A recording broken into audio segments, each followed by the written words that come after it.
Nous pensons que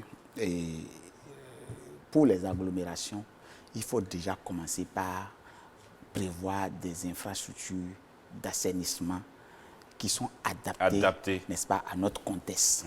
Et je crois que cela est valable pour Cotonou, cela est valable pour toutes les autres agglomérations du Bénin.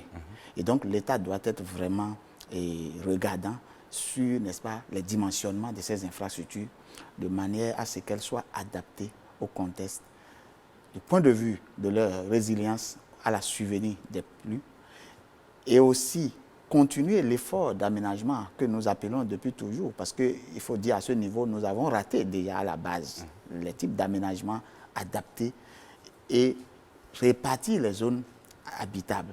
Pour ce qui est par exemple des écoles, pourquoi ne pas pouvoir dégager ces zones qui sont souvent inondées de ces écoles et les prévoir dans des zones beaucoup plus accessibles. Mais aujourd'hui, on veut faire en sorte que toutes les localités aient accès à l'éducation, donc la possibilité. Nous sommes tout à fait d'accord. Lorsque cela est possible, pour certaines écoles, je crois que les détacher de leur site vers un site beaucoup moins exposé aux inondations, je crois que ce serait beaucoup plus souhaitable. Et je dis que c'est valable pour Cotonou, c'est valable pour les autres contrées. Donc, les questions de projet d'asphaltage que le gouvernement actuel est en train de mettre en place, je crois que ça ne doit pas se limiter à Cotonou. Vous pensez que l'asphaltage peut régler ce problème-là? Non, puisque j'ai abordé la question globale dans la question de la construction des infrastructures d'assainissement avec les dimensionnements nécessaires. Donc, ça suppose qu'il faut le faire sur toute l'étendue du territoire. Mais au-delà, il faut, pour les communautés rurales, prévoir, par exemple, des ouvrages de maîtrise d'eau.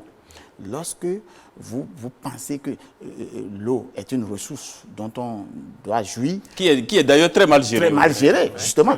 Donc, ça veut dire que nous devons voir notre politique dans ce sens pour pouvoir maîtriser, n'est-ce pas, l'eau en construisant les ouvrages, n'est-ce pas, les bassins de rétention.